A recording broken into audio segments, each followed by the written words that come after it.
Bonjour. Bon, je lis de plus en plus vos commentaires, c'est pour ça que j'ai dit à Thomas, viens dans le bureau d'abord, comme ça ensuite on prend, vous l'avez vu dans le titre, mes 10 essentiels à New York. Là j'étais sur le setup, avec le petit Lo-Fi Mix comme d'hab. Le dernier commentaire que j'ai lu, c'était sur la vidéo, j'en lis d'autres, j'en ai lu d'autres, mais celui qui m'a vraiment touché, je me suis dit merde, on n'a peut-être pas compris la même chose. C'est Rix qui me dit dans la vidéo Setup à New York, je trouve la vidéo fatigante car tu passes plus de temps à te justifier sur l'utilisation de l'argent plutôt que de vraiment montrer le setup.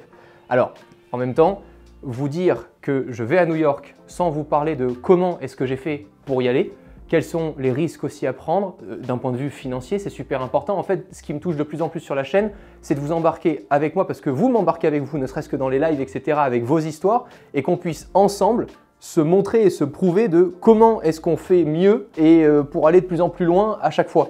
Donc si je vous parle uniquement du produit tech comme je l'ai fait pendant 10 ans, je ne vous montre pas les coulisses en vous disant « Ok, c'est super, mais à la fois, c'est quoi l'industrie de ce produit et puis comment est-ce que j'ai fait pour pouvoir acquérir ce produit ou comment est-ce que je fais tous les jours pour continuer de rencontrer de nouvelles personnes et tout ça. » Donc, c'était vraiment le but de la vidéo 100 000 $ setup à New York. Évidemment, mon bureau ne m'a pas coûté 100 000 $, mais c'est l'année qu'on passe à New York. Par contre, et c'est dans cette vidéo où je me dis qu'avant de repartir à New York, on va passer un moment ensemble comme si vous étiez avec moi quand on prépare la valise et le sac à dos pour que je vous montre un peu mes petites habitudes, à la fois pratiques et à la fois habitudes de riche, pour pouvoir avoir mes essentiels à New York.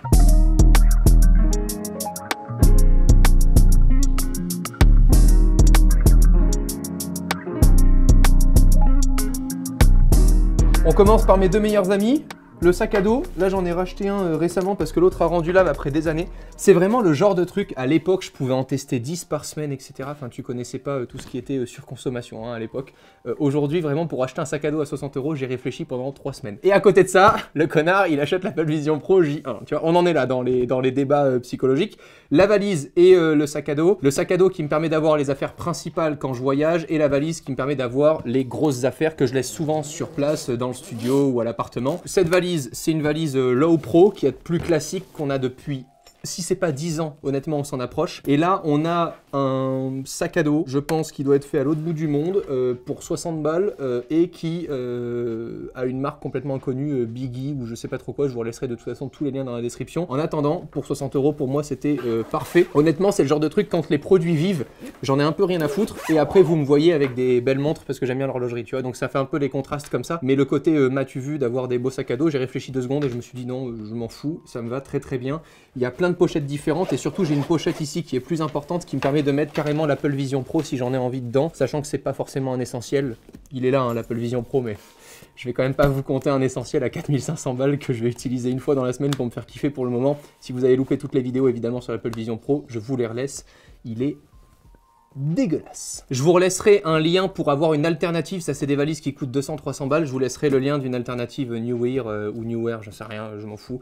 Mais voilà, comme ça pour tous les portefeuilles, si ça vous donne des idées au moins, parce que c'est pas forcément des trucs pour une fois, on pourra m'applaudir, c'est pas des trucs super chers. Pour une fois, dans les essentiels. Il y a l'iPhone qui coûte une couille, mais à part ça, le reste, franchement, pour ça que j'ai pas mis l'Apple Vision Pro dans les essentiels. On se sent un peu comme chez Unbox Therapy, hein. Pour ceux qui ont connu l'époque tech, etc., même Marquez, MKBHJ, j'avais envie de faire ça un peu dans un lieu en mode GQ. L'Apple Watch, alors de mon côté, l'Apple Watch Ultra, parce que pourquoi pas, surtout pour la batterie. Par contre, l'Apple Watch Ultra, avoir 2 jours d'autonomie aux US, c'est assez génial, surtout quand on n'a pas encore tous les adaptateurs, etc. US avec soi, c'est cool parce que tu sais que comme ça, tu manqueras vraiment pas de batterie. Le vrai intérêt pour moi de cet Apple Watch Ultra, c'est d'un, l'autonomie, et deux, comme le font toutes les montres connectées ou Apple Watch, avec l'application Plan, ou comme le ferait votre iPhone, c'est de pouvoir suivre en temps réel où est-ce que vous devez aller une fois que vous marchez, parce qu'on marche beaucoup à New York. 10-15 km par jour, c'est une moyenne quand tu sors vraiment à New York, je vous assure que c'est une moyenne. Et à côté de ça, dans le métro, c'est ultra pratique parce que non seulement on peut payer avec Apple Pay, avec l'Apple Watch directement, donc vraiment vous avez les bornes exactement comme un métro classique, vous double-cliquez pour activer Apple Wallet, vous choisissez votre carte et vous pouvez payer directement avec Apple Wallet sur votre montre, donc ça vous évite de sortir votre téléphone ou votre carte ou même d'acheter des tickets, ça n'existe pas là-bas. Pour le coup, autant parfois les US, je les trouve arriérés complets, autant il y a des trucs où tu te dis Putain, mais parfois vraiment, je te jure, New York, il y a des rues, tu passes, on dirait le tiers-monde, et à côté, tu te dis, putain, mais en fait, c'est un tiers-monde surpuissant. C'est un peu comme ça qu'on l'a résumé avec des potes New York. Honnêtement, c'est le tiers-monde surpuissant. Voilà, je vais me faire peut-être tacler par des gens qui habitent à New York dans les commentaires, mais en tout cas, c'est ma vision des US. Et Apple Watch, surtout pour avoir les sorties de métro en temps réel, c'est ultra pratique. Non seulement on vous dit sur l'application Plan dans combien de temps arrive le métro, mais aussi quand est-ce qu'il faut en sortir. Et là-bas, le métro, c'est absolument pas quelque chose qui pourrait faire interpréter, enfin je préfère parler clairement, mais genre une classe sociale ou autre. C'est pas parce que t'as pas les moyens que tu prends le métro ou que t'as les moyens que tu dois pas prendre le métro. Là-bas, tout le monde prend le métro. Donc vraiment, tu peux avoir des mecs en costard cravate, machin, super bien habillés, et des gens très très mal habillés, et tout le monde est au même endroit, et tout le monde se fout des autres. Et c'est ça que j'adore. Je suis le professionnel pour arriver dans des beaux endroits en suite. Donc voilà, j'aime bien quand on me juge pas sur l'apparence et que juste on me laisse tranquille, me faites pas chier avec ça, voilà. Donc pour ça, l'Apple Watch Ultra, pardon, on divague un peu, j'ai l'impression d'être en live. D'ailleurs, vous pouvez suivre tous les lives tous les mercredis de 18h à 20h. Maintenant, on les fait aussi sur YouTube, vous avez toutes les rediffs. Mais l'Apple Watch Ultra, pour moi, c'est le premier essentiel, évidemment, sans discussion. Deuxième essentiel, AirPods. Écouteurs, on s'en fout de la ref que vous aurez ou autre, mais pour moi un vrai essentiel à New York au vu du bruit, moi qui aime bien quand même me concentrer ou avoir des moments calmes, quand je suis à l'extérieur c'est tellement fatigant d'un point de vue sonore, au-delà de l'odeur nauséabonde dans la plupart de New York, il n'y a que quand tu rentres dans l'hôtel où tu te dis « Ah, je suis dans un endroit normal ». Voilà, si tu ne vas pas dans des hôtels ou dans des cafés, honnêtement à l'extérieur ça pue tout le temps, New York c'est comme ça. Mais on va vraiment croire que j'aime pas New York. Mais en fait pas du tout, j'adore, c'est juste que je vous dis factuellement pour une fois ce qu'il en est et c'est encore nouveau, ça fait que quelques mois. Donc voilà, AirPods pour avoir la réduction de bruit. Si vous n'avez pas suivi, on a sorti des albums musicaux de 45 minutes pour vous aider à créer votre vraie session de travail. Pendant 45 minutes, vous lancez l'album, ça s'appelle Lo-Fi Mix Romain Lannéry. Et on a mis les meilleures citations des entrepreneurs, artistes, dirigeants qu'on a rencontrés récemment dans les 20 minutes avec. Dans la série 20 minutes avec, où on rencontre des personnes inspirantes, et bien on a pris des quotes et toutes les 3-4 minutes, vous êtes un peu motivé dans votre session de travail. Je vous laisserai le lien dans la description, mais j'aime beaucoup écouter soit du Lo-Fi Mix, soit même ne rien écouter du tout avec les AirPods, juste laisser la réduction de bruit active, mais être dans un cocon un peu plus calme quand je suis en train de me promener voilà, dans New York. Pour moi, c'est top. Et pourquoi les AirPods? Tout simplement parce qu'aujourd'hui, j'ai fait le choix d'être dans l'écosystème Apple par simplicité. Mais je pourrais prendre n'importe quel autre écouteur en réduction de bruit. Du côté de chez Bose, ils font des produits exceptionnels aussi, par exemple. Je sais qu'on en parle à chaque fois de notre smartphone, mais aujourd'hui, pour moi, c'est un essentiel. Pour vous donner une idée, la dernière fois à New York, je suis parti du studio pour 3 jours. J'ai fait un mini road trip autour de New York. Je n'ai même pas pris d'ordinateur ou d'iPad. J'ai un métier où j'ai une chance inouïe de pouvoir bosser de là où je veux parce que c'est un métier dans le numérique en tant que créateur de contenu. Je peux écrire mes textes sur mon téléphone. J'ai même fait, et Thomas qui est derrière la cam là pourrait être témoin, j'ai enregistré des voix off depuis mon téléphone que les équipes ont traité avec des intelligences artificielles juste pour un peu enlever le bruit de fond et tout ça. Et vraiment en vidéo, tu as l'impression que je suis dans un studio d'enregistrement alors que non, je suis à New York, juste peut-être sous une couverture ou dans un salon tu sais, un peu isolé niveau phonique. Et ça marche d'enfer. J'ai la version 15 Pro Max, 1 Teraoctet de stockage. Pourquoi? Pour pouvoir filmer avec l'iPhone. Je l'ai beaucoup utilisé à New York récemment. Là, je commence à me limiter un petit peu sur l'utiliser pour chaque vidéo parce que j'ai vraiment filmé l'entièreté, par exemple, de certaines vidéos que je vous laisserai dans la description quand on a parlé du smartphone qui pourrait, de l'intelligence artificielle qui pourrait remplacer les smartphones, Human AI, etc. En étant dans la rue, j'ai fait un vlog où j'étais vraiment avec l'iPhone 15 Pro Max en ProRes Log, c'est-à-dire dans un format qui me permet de garder toutes les images brutes et la couleur brute du capteur, en fait toutes les infos du capteur pour ensuite les retravailler sur un logiciel de montage comme si c'était vraiment une caméra professionnelle.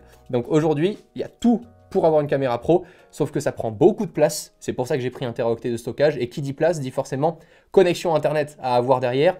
Et vu les prix, vu comme tu te fais défoncer la gueule sur les prix internet aux US, la moyenne en gros des connexions internet que je trouve, c'est 50 mégabits, 100 mégabits en upload, donc pour envoyer des fichiers sur internet, beaucoup trop lent pour avoir ce genre de fichier. Donc quand tu as 40 minutes d'enregistrement, 740 gigas, autant vous dire que je préfère utiliser un prochain essentiel que je vous présente là juste après. Il est là. Ça c'est ouf, mais tellement incroyable ce truc. Parce que Sony ZV-1, une petite caméra super pratique, écran orientable. On peut aussi avoir la possibilité d'avoir un filtre ND mécanique. Filtre ND, c'est comme si tu prenais ta paire de lunettes, tu la fous devant un objectif. Mécaniquement, ça fait rentrer moins de lumière. Donc, tu peux avoir des bons réglages, etc., des meilleurs réglages sur ta caméra. Moi, d'un point de vue business, ça m'aide énormément parce que dès que je veux capter des interviews, dès que je veux parler à des personnes ou autres, c'est un produit qui prend pas beaucoup de place, qui est pas impressionnant et que je peux facilement emporter avec moi juste comme ça à bout de bras, avec un petit micro dessus ou même 2 micro-cravates, ça m'enregistre très bien, c'est pratique et surtout ça me permet de dissocier la batterie de la caméra versus mon téléphone que j'utilise quand même au quotidien pour pouvoir communiquer avec les gens, faire d'autres vidéos, toutes les vidéos que vous voyez sur les réseaux sociaux, etc. C'est principalement fait avec l'iPhone, j'en fais très peu avec cette caméra-là, mais là pour le coup, cette caméra est top et je continue de l'utiliser pour ça. Il y a de nouveaux modèles maintenant qui sont sortis, je pourrais vous mettre les nouvelles références. Pour voir tous les accessoires que j'utilise, si vous adorez vraiment tout ce qui est tech, caméra et tout ça, je vous renvoie pour le coup vers la vidéo setup à New York parce que là je détaille un peu plus tous les produits qui vont se connecter à la caméra ou que j'utilise au quotidien.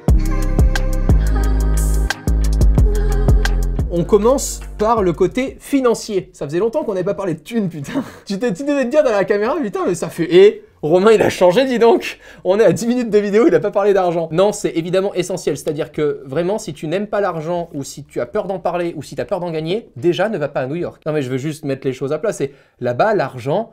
c'est complètement normal comme sujet d'en parler, etc. Moi, en attendant, pour gérer ma thune aux US, j'ai pas eu le choix que d'avoir une autre carte, parce que j'avais American Express, des cartes Visa et tout, mais je n'avais pas la possibilité d'avoir des RIB US. Anecdote, vous savez combien je paye de loyer à New York, je l'ai dit dans la précédente vidéo, si vous voulez le montant, vous irez regarder la vidéo. Eh bien, quand tu as ce loyer qui doit être payé avant le 5 du mois et que toi tu te dis, bah c'est cool, j'irai me connecter à la plateforme le 4, non, alors déjà prends de l'avance. T'es avec des Américains, l'heure, c'est l'heure. Vraiment. J'ai fait l'expérience aussi, pardon, anecdote folle. Dans un concert, on me dit 18h30, je me dis, il va y avoir l'entracte, il va y avoir la pub, il va y avoir les mecs qui vont prendre les pop-corn. Pas du tout. 18h31, le spectacle a démarré, tout le monde est dans le noir et toi, t'arrives comme un pélo à l'arrache, voilà, en retard. Donc, vraiment, l'heure, c'est l'heure. Le 4 du mois, je sors la carte et je fais, ah, et ben ils veulent un RIB US. Bah, j'ai pas de RIB US en fait. Aucune banque ici me propose d'avoir un RIB US, donc j'ai pu passer par une néobanque qui s'appelle Wise. Il n'y a aucun autre avantage à Wise. En même temps, ça me coûte 6 € par an, envoi de carte physique compris, ce qui est ouf. Voilà, et après ça, tu peux avoir un RIB US et convertir des dollars en euros, etc. Sur ta carte directement. Et j'ai même pu, j'étais dans la merde la dernière fois ici quand j'étais à Paris pour retirer. J'ai même pu retirer avec cette carte-là dans un TPE ici et ça m'a fait la conversion automatiquement dollars à euros. Donc vraiment top. Et pour moi, ça c'est banger à avoir pour le prochain essentiel surtout. Je parlais des métros, peu importe qui tu es, ce que tu fais, où tu vas, tu prendras quoi qu'il en soit le métro à New York parce que vu le coût des Uber, mais alors vraiment, je te jure que même en gagnant très bien ta vie, 50 $, c'est une course qui est petite à New York. Voilà, la moyenne c'est 60-70 $ quand tu fais des courses Uber à New York, que tu vas ne serait-ce que d'un point A à un point B, downtown, uptown, etc. C'est long à faire. C'est quand même beaucoup plus intéressant de prendre le métro, surtout quand tu as un essentiel qui s'appelle Omni, qui est un service sur lequel tu rentres une carte bancaire référence. Donc par exemple pour moi sur mon compte Omni c'est celle-ci. Je vais ensuite payer avec Apple Pay avec uniquement cette carte et vu que la carte est référencée dans mon compte Omni, au bout de 34 $ de dépensés par semaine, je serai capé et je ne vais pas dépenser plus que 34 $ dans la semaine pour le métro. Ça peut paraître beaucoup, prends le métro une journée. Tu vas voir que déjà au bout de 5-6 allers-retours en métro, tu arrives très vite à ces montants-là. Donc à la fin, c'est beaucoup plus intéressant. Et surtout à la semaine, 34 $ versus Uber ou un service de taxi, etc. Forcément, c'est imbattable. Mais Omni, pour le coup, c'est vraiment ce que je préconise. Et que tu sois là-bas tout le temps ou que tu y ailles juste pour des vacances, fais-le, ça t'aidera. Si tu veux être riche, bah, il faut mettre plus d'argent de côté. Et pour mettre de l'argent de côté, bah, il faut en dépenser moins. Enfin, c'est la règle de base. Hein. J'ai l'impression d'être dans les tips de bons plans TikTok. Là, bah, je partage juste ça parce que je me dis, bah, en même temps... Voilà, si vous voulez tous vous enrichir, ben à un moment, il faut moins dépenser. Premièrement en conneries, mais ensuite dans les trucs où parfois tu n'es juste pas instruit sur le sujet. Donc voilà, si ça te permet d'économiser et de foutre cet argent-là en DCA sur Trade Republic, c'est mieux. Bon, on prend le métro, on peut payer, maintenant on veut communiquer. Donc là, pour ça, moi, il y a un essentiel, évidemment, qui est pour survivre. Pour moi, c'est évident, la connexion Internet. J'ai déjà un super abonnement ici quand je suis en France ou Monaco, c'est Bouygues Télécom avec l'abonnement à 400 gigaoctets de data 4G, 5G pour 69,99 € et cet abonnement-là est compris et les 400 gigas sont compris aussi à l'étranger, notamment aux États-Unis. La seule limite, c'est que tu peux pas l'utiliser plus d'un certain temps. Je ne pourrais pas passer l'année aux US avec un abonnement français, sinon évidemment tous les US feraient ça et ce serait pas possible. Donc vu les prix, c'est pour ça, pardon, je remets dans le contexte, mais là-bas tu te fais douiller de fou la gueule dès que tu veux avoir des abonnements et autres, tout est beaucoup plus cher. Par contre, j'ai trouvé une alternative pour avoir un numéro américain. C'est aussi un truc ultra chiant, le RIB US numéro américain. Si tu veux passer plus de quelques semaines là-bas, prends ces deux trucs-là parce que vraiment ça te sauvera la vie dans des applications, etc. qui ne seront pas compatibles pour t'envoyer des codes de validation, par exemple, sur ton numéro français. Il y a Google Fi Wireless, c'est Google qui te permet en quelques clics, et je l'ai fait, d'avoir un numéro US en eSIM directement sur ton mobile. Donc la eSIM, tu ne recevras pas ta carte SIM physique, mais pour le coup, en quelques clics,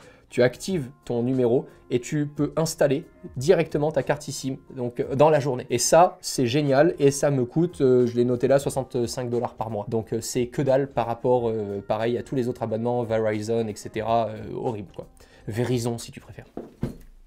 Batterie externe, ça c'est tout con, mais Anker 737, ça coûte plus de 100 balles, ok, mais t'as un truc d'enfer en double USB-C, de l'USB-A en quick charge, t'as le petit panel ici qui te permet de savoir à peu près à combien t'es rechargé, le voltage et tout ça, et avec ça, surtout, tu peux charger un MacBook, voilà. Donc avec ça, tu peux recharger Apple Vision Pro, MacBook, etc. Tu peux vraiment recharger un ordinateur, plus ton téléphone dans la journée si t'as besoin.